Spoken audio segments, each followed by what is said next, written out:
Hello and welcome to Healthwatch. I'm your host, Carolyn Wilson from Ledgelight Health District.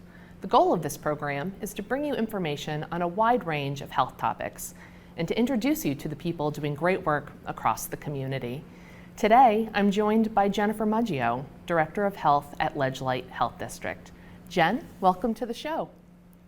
Thanks so much for having me, Carolyn. Great, so I've been at Ledgelight now for almost 13 years, I can't believe it, and I've had the chance to get to know you, but I thought today would be a great way to have our viewers get to know you and have the community get to know you a little bit better. So let's start at the beginning. Tell us a little bit about yourself and what brought you to Ledgelight. Thanks for that opportunity to introduce myself to the community. I really appreciate it. My name is Jen. I use she, her pronouns. I live in New London with my husband and 3 kids and a host of animals. And I'm just really honored and thrilled to be Ledgelight's Director of Health. In 2004, I relocated to the southeastern Connecticut area from Seattle, following my husband had a change in his active duty orders to the subbase. And I was looking for a job that would allow me to put my business administration skills to use for good. My position in Seattle had allowed me to develop those skills for an organization whose motive was, to make a profit for their shareholders, and nothing wrong with that. But I was hoping to work for a nonprofit or a government agency and have those skills kind of contribute to my community. So I was really excited to see that the health department had a posting for someone to handle that business side, the accounting, the IT, the HR side of running the health department right at the time I relocated here. That's great. And tell us, from that moment, you joined Ledgelight. You've had a bit of a career journey while you've been here. Tell us a little bit about the evolution of your position.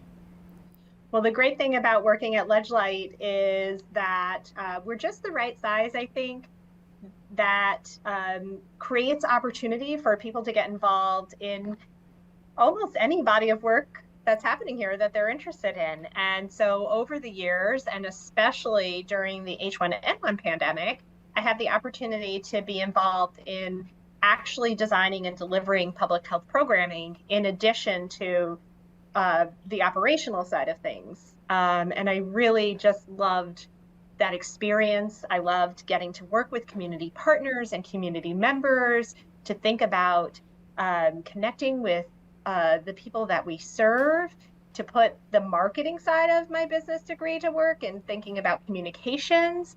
And it helped me realize that perhaps exploring that further would be greatly fulfilling. And so I changed my plans from pursuing my Master's of Public Administration to actually pursuing my Master's in Public Health.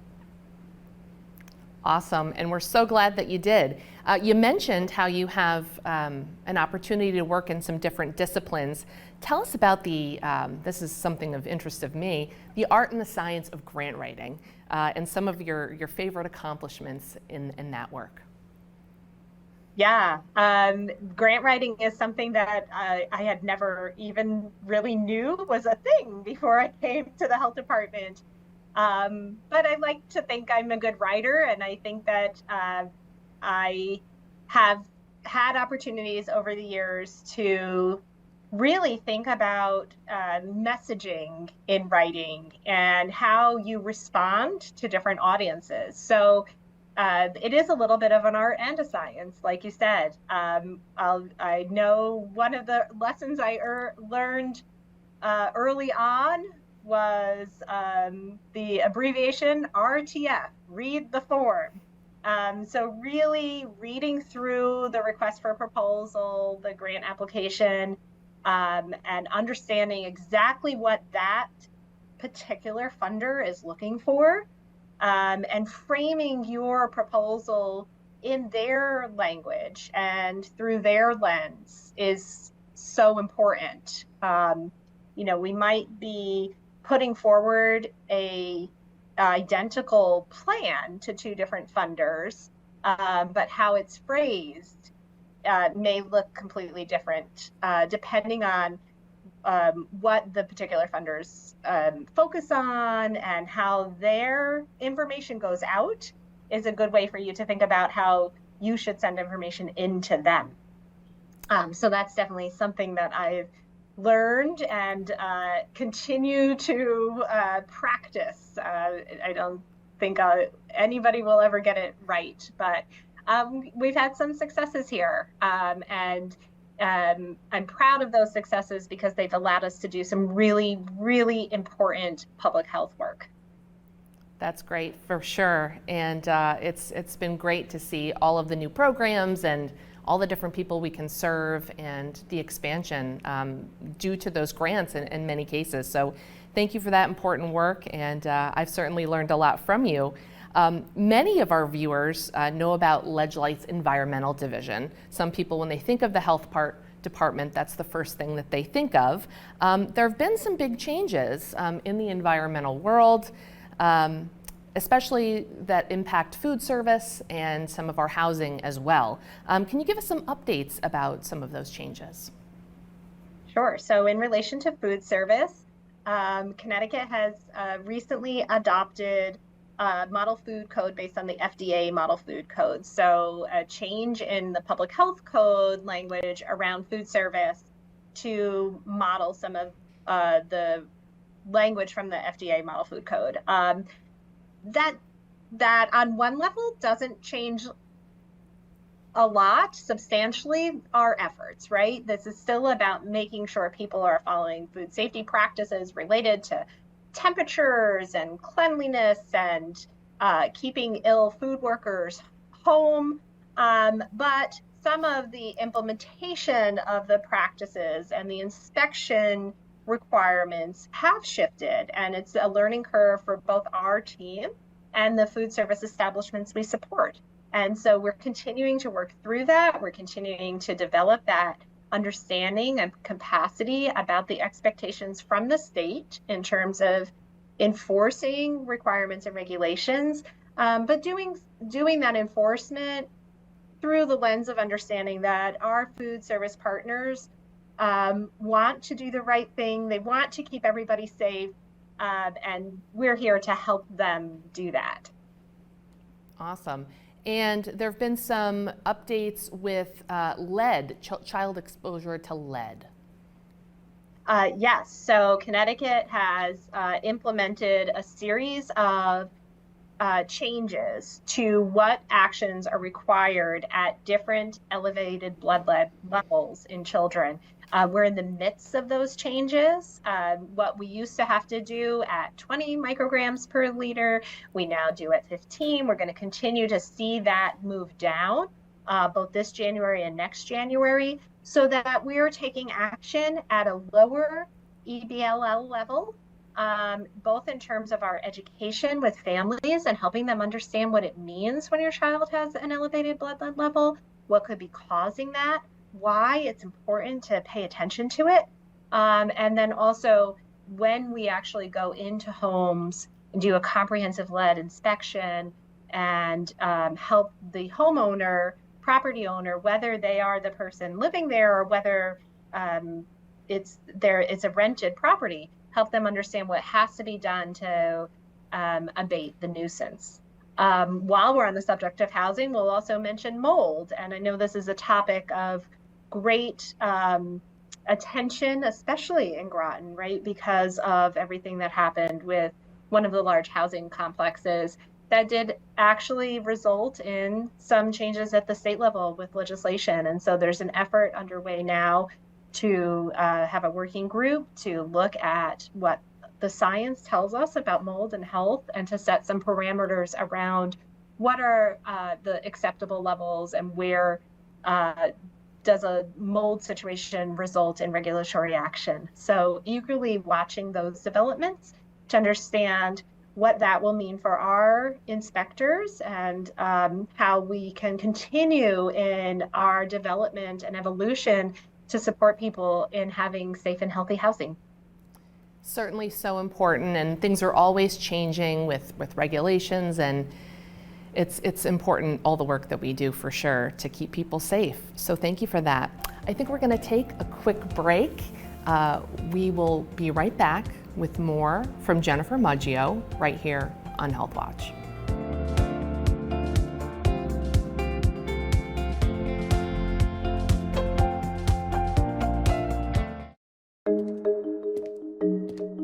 When it comes to vaping, the truth can get clouded. So let's make it clear. Vaping is not safe for kids, teens, or young adults. It's just not. Because vaping can put microscopic particles into your lungs. And dangerous things like metals and volatile organic compounds into your body. And nicotine, the same highly addictive substance found in regular cigarettes. Nicotine can harm a person's brain development through their mid-20s, affecting learning, memory, attention, and impulse control, and priming the brain for other addictions. Vaping products also come in kid-friendly flavors that can make them appealing to youth. And many kids also use other drugs, like marijuana, in vaping devices. With appealing flavors, high nicotine levels, and lots of promotion on social media, many kids think vaping is harmless, but it's not. So talk to your kids about the risks of vaping, because when you talk, they hear you.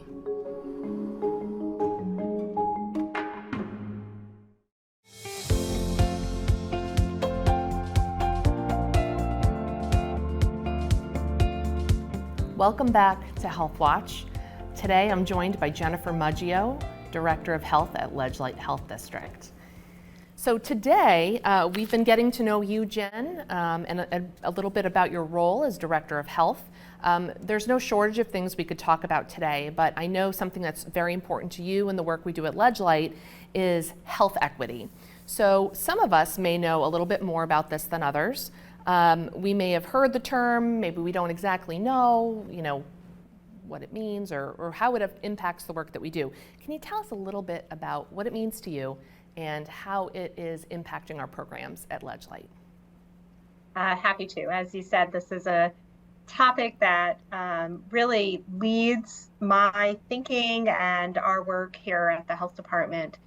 Health equity is really breaking everything down to, from the very beginning, recognize that there are structural barriers to health and well-being that exist in a very, very real and concrete way for some members of our community and not for others. And so when we think about delivering programs and services, we have to consider that those barriers exist and acknowledge them and design our programs and services and the delivery of such, acknowledging those barriers.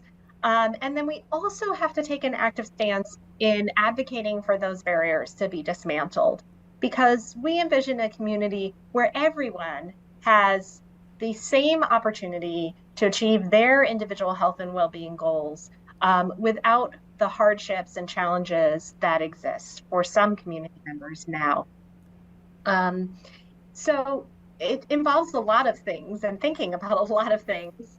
It involves, first of all, recognizing the tremendous impact of things that seem unrelated to health on our health and well-being.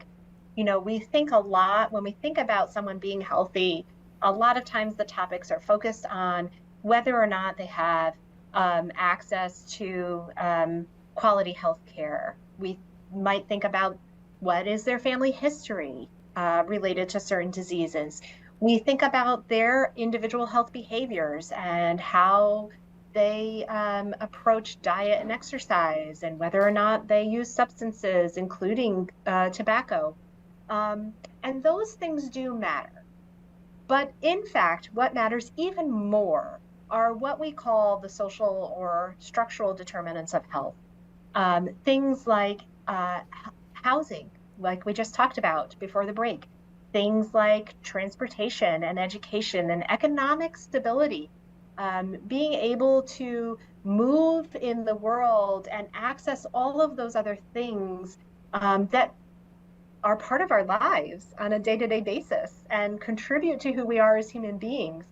And what the evidence clearly shows is that inequality in those domains has such such a tremendous impact on health outcomes and is what results in inequality in health outcomes, much more so than differences in genetics or health behaviors.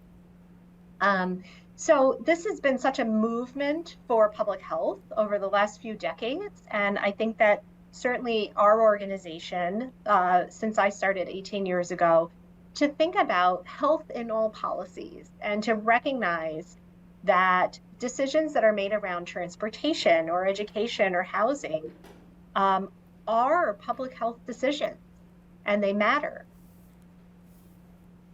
Absolutely. So much to consider with that. And for some people, this may be a little bit more of a newer concept, but certainly in the public health field, it's something we've been talking about for quite a while, more so as we go along. So, speaking of health equity, we are starting to hear a little bit more about community health workers and the role that they can play in healthcare and even in social services. LegLight has several community health workers on our team now, kind of trailblazing actually, and they're working across several programs. Tell us about this model and how it can really impact community health.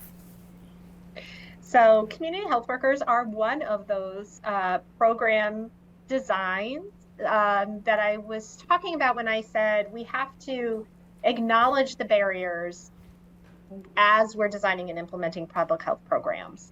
The community health worker model is evidence-based, which means that there have been studies done to demonstrate its effectiveness, both on improving health outcomes and on reducing healthcare expenditures.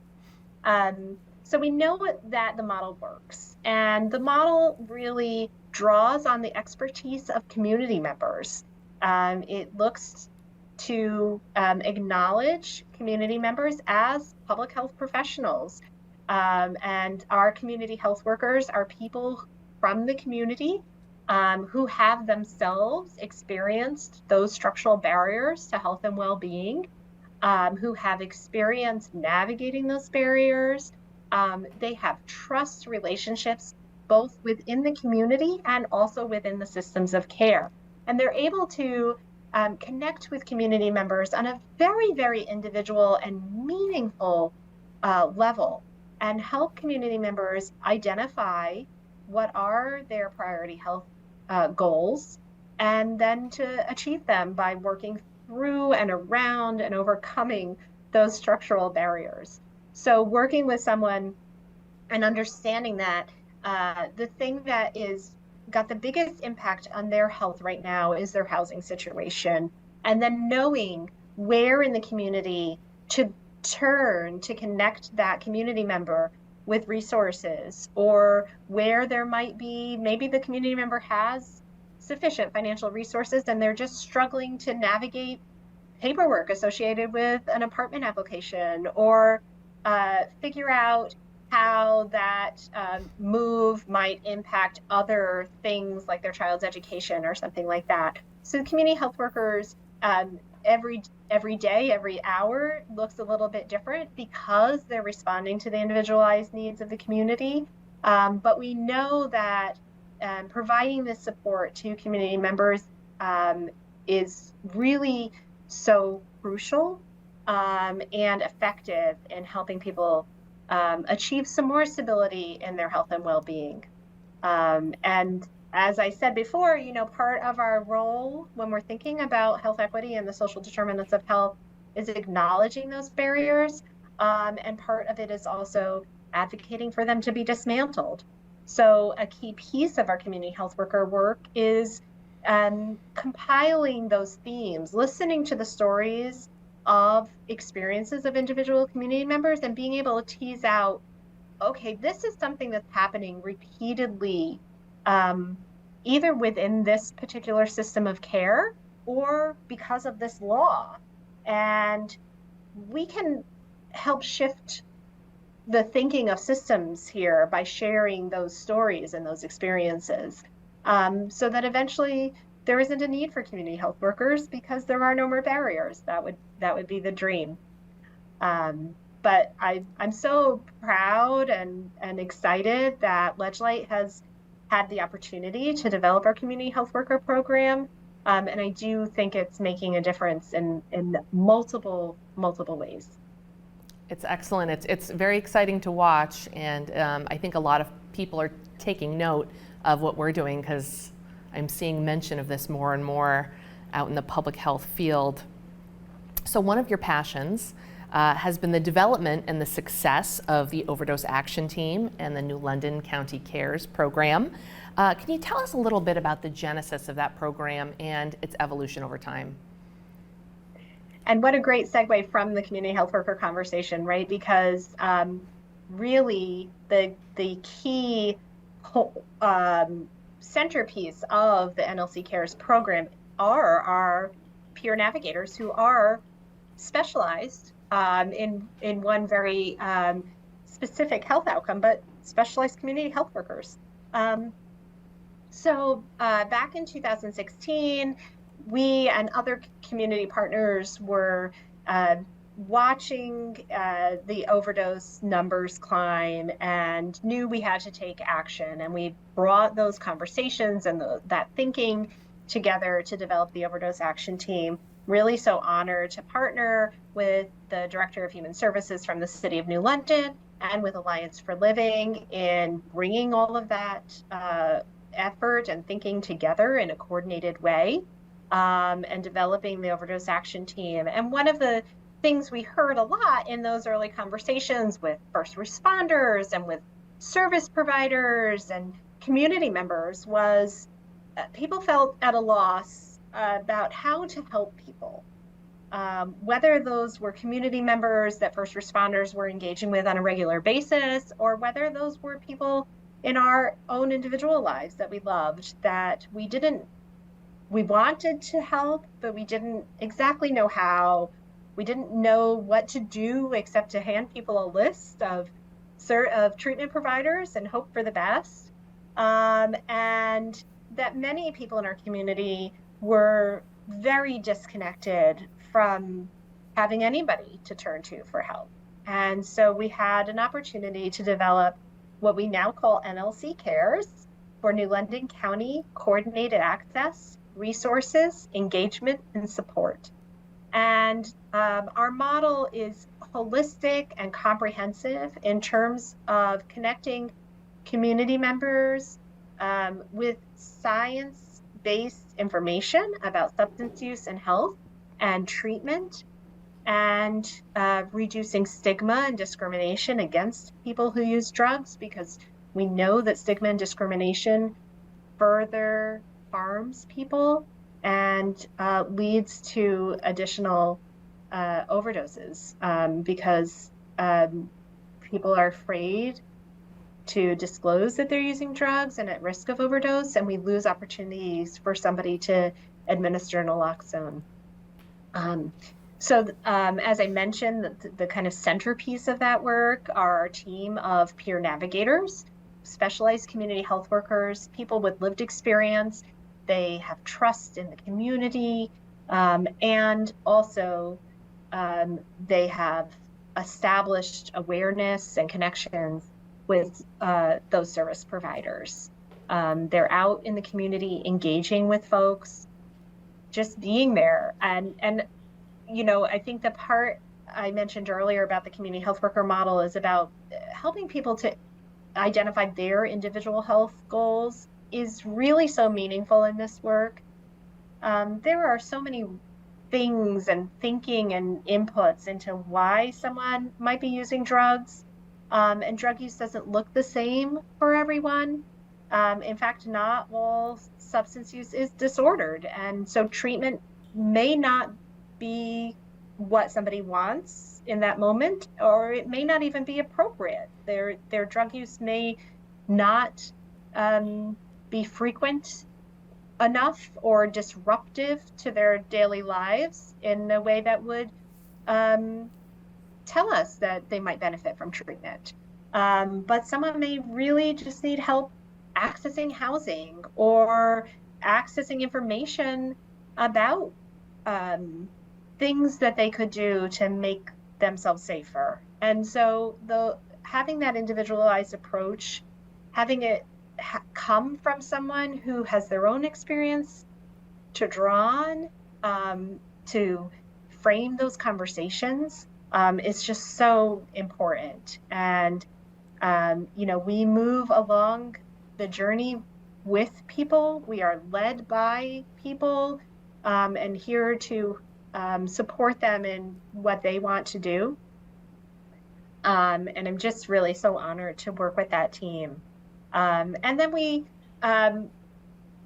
supplement the capacity of that team by hopefully expanding our community's capacity to be navigators themselves, increasing awareness and understanding of the effectiveness of medication for both opioid use disorder and alcohol use disorder, so that when we have a family member who talks to us about their drug use, who might be interested in starting methadone as treatment or buprenorphine as treatment, we understand how important of our support can be in them accessing that treatment.